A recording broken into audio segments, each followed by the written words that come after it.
Mula sa isang tagong sulok, nakita ng Council of Elders ang lahat at hindi napigil ang bumungisnis. Mukhang darating na ang tagsibol sa Blue Dragon Hall. Patuloy ni Diseo, base sa internal energy na naipon mo, tila isang cultivation method lang ang ginagawa mo sa loob ng 10 taon. Ano ang metodong ito? Naiinis na si Diseo sa pag-aatubili niya. Ano nga, sabihin mo na, huwag mo akong paghintayin. Namumula na sumigaw ang dalaga, isang basic breeding technique lang ito na binili ko sa palengke at ang basic cultivation method ng pamilya namin. Binili niya raw ito sa isang matandang lalaki na nagsabing kahit sino ay pwedeng maging martial arts master gamit ito. Napakamura raw nito. Matapos marinig yun, natigilan si Diseo.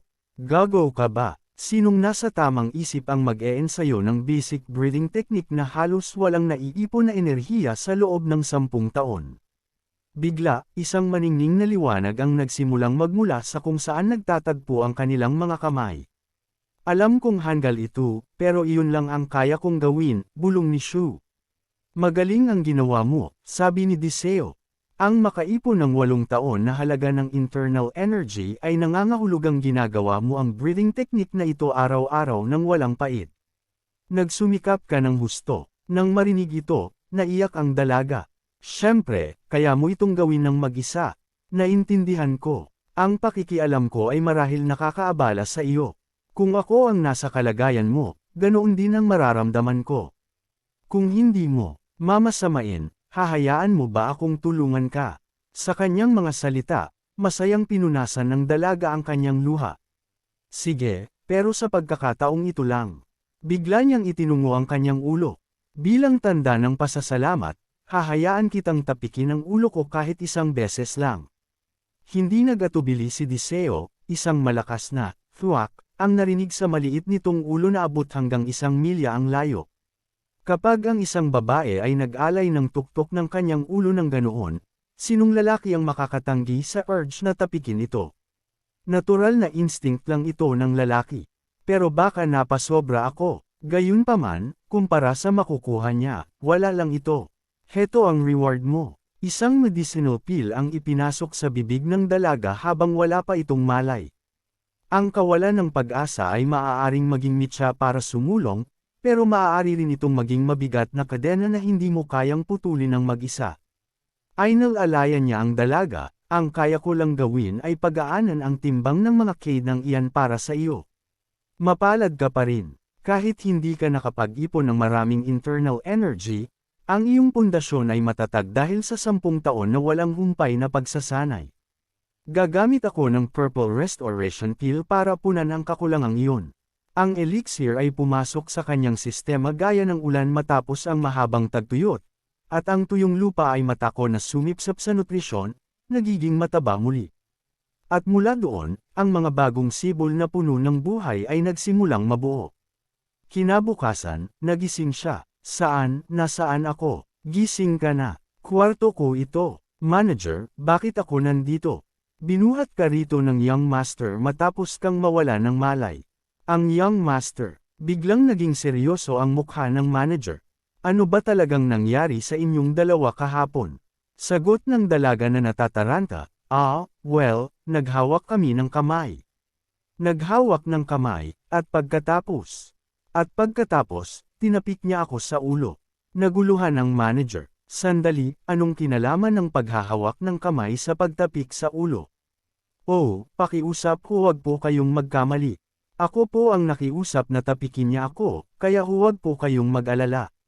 Pinagpawisan ng manager, hindi na maunawaan ang mga kabataan ngayon. Sige, magpahinga ka pa. Opo, salamat po. Napakasarap ng tulog ko kagabi. Bakit pakiramdam ko ay puno ako ng enerhiya? Susubukan ko kayang tumalon ng kaunti. Sa isiping iyon, tumalon siya sa hangin. Sa kanyang pagkagulat, halos wala siyang ginamit na puwersa, ngunit lumipad siya ng mataas na muntik nang humulik sa kisame. Bakit ang gaan ng katawan ko? Sandali, maaari kayang ang pagtapik sa ulo ko ang nagpabago sa akin. Gaya ng inisip ko, ang matapik sa ulo ang pinakamagaling. Nakita ito ng manager at hindi makapagsalita. Ang pagkakatapik ba sa ulo niya ang nagpagulo sa utak niya? Pagkatapos nyun, pumunta siya sa training grounds. Gusto ng katawan ko na lumaban. Subukan natin ito. Iba na talaga ito kaysa noon. Sa ganitong bilis, kaya ko na talaga. Ang kanyang galaw ay lalong nagiging swabe, tila isang binhi na sa wakas ay sumisibol at umaabot sa langit. Ano? Ano ang pakiramdam na ito? Nagawa ko ba talaga? Biglang sumigaw si Diseo, huwag kang hihinto ngayon. Taasan mo pa. Ang anino ng white crane ay lumitaw na sa likuran mo. Nagulat siya, na-realize na master ko na ba ang ikatlong anyo. Sumigaw ulit si Diseo, ano bang ginagawa mo? Huwag na huwag kang hihinto. Taasan mo pa, kaya mo pang lumipad ng mas mataas. Sa kanyang mga salita, hindi mapigilan ng dalaga na maalala ang nakaraan. Iilan lamang sa mga senior members ng buong clan ang nakaabot sa ikatlong anyo. At ang panganay niyang kapatid ang tanging nakagawa ng ikalimang anyo. Pero para sa kanya, iisa lang ang sinasabi nila, maghanap ka na lang ng mabuting asawa para sa pamilya. Ako, maghahari sa langit. Imposible, sapat na ito sa akin. Pero ang boses ni Diseo ay muling dumagundong, itaas mo ang iyong ulo, idilat ang iyong mga mata, at tingnan ang langit. Walang pumipigil sa iyo, sige na at sakupin ang langit na iyan. Kaya mong lumipad ng mas mataas pa rito. Mayroon na bang naniwala sa akin ng ganito katindi, na nagtulak sa akin na magpatuloy? Humigpit ang hawak niya sa espada. Pipiliin kong maniwala sa kanya. Dahil naniniwala ka sa akin, ang Datian Tin Sword Technique, ang higanting aninong iyon mula sa alaala ko, ay hindi na nakakatakot. Sa isang slash, tuluyan niya itong winasak. Napansin ni Diseo, napasok na niya ang antas ng no-self. Mukhang hindi niya ibababa ang espadang iyan hanggang gabi. Iyan ang gusto ko. Matapos ang lahat ng internal energy na ibinuhos niya rito, nag-aalala siya ng muntik na itong sumuko sa ikatlong anyo. Mula sa sandaling ito, nasa kanya na ang lahat. Sa malayo, isang grupo ng mga tao ang lumalapit. Galit na sinita sila ni Diseo, ano bang tinitingin-tingin niyo simula pa kahapon? Huwag niyo akong inisin. Hey! Nag-aalala lang kami sa big-headed lady na iyon lang. Mula ngayon, manood kayo sa harap. Sige na, biglang tinapik ng isang matanda ang kanyang balikat. Salamat, Bighead number 28, Gasan. Nagsimulang mag-usap ang dalawa. Paano mo ba nakilala si X? Kamag-anak mo ba siya o ano? Iniwan ko ang main family mahigit 50 taon na ang nakalipas. Paano ko siya makikilala? Itigil mo iyan. Gusto mo ba akong mamatay ng maaga? So, lolo ka pala ng pamilya. Pwede ring sabihin ganoon. Nabalitaan ko na ang kalaban ng Young Master sa pagkakataong ito ay ang panganay na anak ng pamilyang Joe. Nagbuntong hininga si Gasan. Matagal na akong wala pero hindi pa rin sila nagbabago. Umaasa ako na mabibigyan mo ng leksyon ang batang iyon para sa akin. Bugbugin mo lang siya para magising. Sagot ni Diseo. Ang hiling na iyan ay hindi mahirap. Pero alam mo naman ang usapan, di ba? Walang libre sa atin. Walang choice, inilabas ni San ang kanyang pera. Napakasama mong tao. At kaninong kasalanan sa tingin mo iyon, ha? Sandali lang. Sinasabi mong hindi pa rin ito sapat. Isa kang tunay na demonyo. Lolo ka naman ng big-headed young lady na iyon, di ba? Ang pag-aalaga sa kanya ay pareho lang ng pag-aalaga sa iyo. Hindi ba tama, big-headed uncle? Tama iyon. At kung tutulungan ko ang pamilyang Jago, iyon ay pareho lang din ang pagtulong sa iyo, di ba, big-headed uncle? Palagay ko nga. Matapos bilangin ang pera, iniabot ni Diseo ang kanyang kamay at sinabi, may utang ka pa sa aking 850 taels. Ano? Nagkunwaring galit ang matanda. Pagnanakaw na ito sa liwanag ng araw. Kinuha mo na ang lahat ng ipon ko, at may gana ka pang sabihin iyan. Makinig ka, sakam na big-headed uncle. Akala mo ba ang big-headed young lady na iyon ay magiging ganoon kalakas overnight nang walang dahilan? Ha? Ibig mong sabihin ay may ginawa ka. Siyempre, binigyan ko siya ng walang katumbas na purple restoration pill. Kaya pala, kaya mo siya natulungang patatagin ang kanyang Marshall Foundation, ikaw na tuso at maliit na ahas. O, paano naman ang acquaintance discount? Sa panaginip mo na lang, matanda. Kalimutan mo na iyan. Ang eksena ay lumipat sa tournament stage kung saan tumunog ang boses ng referee. Ang nanalo sa ikalawang laban sa round of 16 para sa Junior Swordmaster Tournament ay si Guj ng Wuwang Sect. At ngayon, tatawagan ko ang mga pangalan ng mga kalahok para sa ating huling laban. Isang lalaking may striking na purple hair ang lumitaw sa entablado, agad na nagpakitang gilas sa lahat ng mga kababaihan sa karamihan. Pakiusap, tumingin ka lang dito. Ang jade-faced master na si Xinjiang ng pamilyang Zhou ay sobrang guwapo. Pero ang pagiging ganoon kaguwapo ay nagbigay rin sa kanya ng maraming hater, lalo na mula sa mga lalaki sa audience. Sila ay walang humpay na humihiyaw para sa kalaban ni Xinjiang. Big-headed young master, inaasahan ka namin. Bugbugin mo ang pretty boy na iyan. Big head, big head. Ang taong iyon ay walang iba kundi si Diseo ng pamilyang Namgang. Habang nakatayo ang dalawa sa harap ng isa't isa, unang nagsalita si Xinjiang. Nabalitaan kong tinulungan mo ang Shu ng aming pamilya. Tama nga ang sabi nila, birds of a feather flock together. Tinakpan niya ang kanyang bibig at tumawa ng may pangungutya. Ang dalawa sa inyo ay perpektong match. Isang karangalan na makilala ka sa wakas, big-headed young master. Biglang sumigaw si Diseo, "Hey, Xinjiang." Ang matawag sa kanyang pangalan ng ganoon kapermal ay nagpagalit sa kanya. Ang Jago Sriang ay napakabastos. Gaya ng inaasahan mula sa pamilyang Namgang. Puro martial arts lang ang iniisip nyo.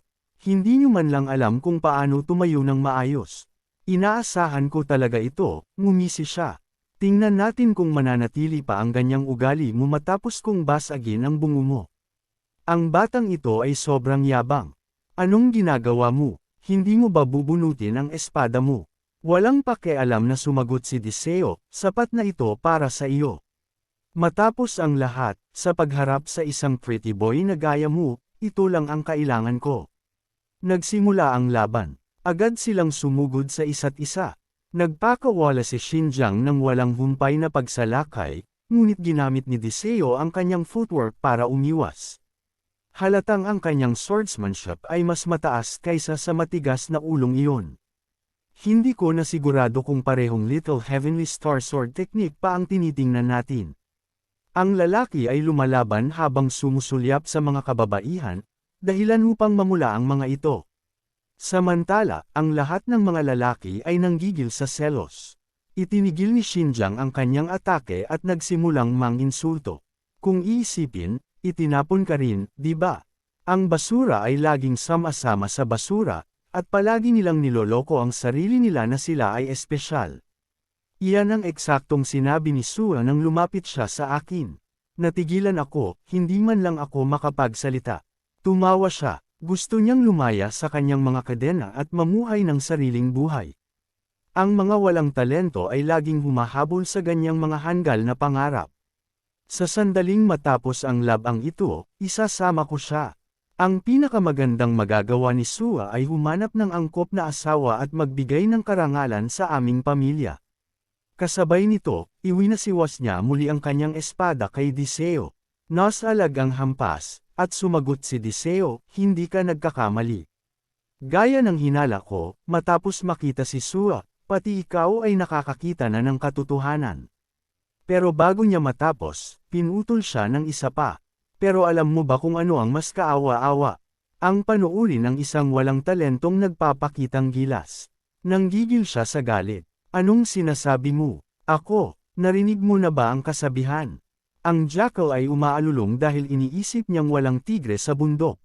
Ang tinutukoy ko ay ikaw, jackal, isang hanggal na asong hindi alam ang kanyang lugar. Nagalit si Xinjiang at sumugod paarap, handang itaya ang lahat. Sa ibang lugar, nagmamadali si Sua patungo sa grounds. Oh no, anong iniisip ko? Napasarap ang tulog ko. Pakiusap sabihin niyo sa akin na hindi pa tapos ang laban. Salamat na lang at naglalaban pa sila. Habang nanunood, naisip niya, ang antas ng kagalingan na matagal ko nang hinahabol, nangyayari na sa harap ko. Parang ilang araw lang ang nakalipas, siya pa ang senior brother ko, isang taong nasa mataas na pedestal na hindi ko man lang kayang tingnan sa mata. Pero ngayon, nakikita ko na kung nasaan siya. Kinakabahan si Shua. Ang tunay na tanong ay, kaya ba talaga ng young master na talunin ang sarili niyang kapatid? Sa kalagayan niya ngayon, ang hitsura niya, iyan ang hitsura niya sa tuwing iniisip niya ang sarili niyang mga pagkakamali. Great Heavenly Star Sword Style, 7th Stance, Soaring Crane's Flight. Kung ang Big Head ay isang kalapati, ang taong ito ay isang lawin, isang agila na naghahari sa buong langit. Palagay ko kahit sino ay matatakot sa ganyang aura, pero dahil nakita ko na ang lahat ng iyan, hindi na ako natutuwa.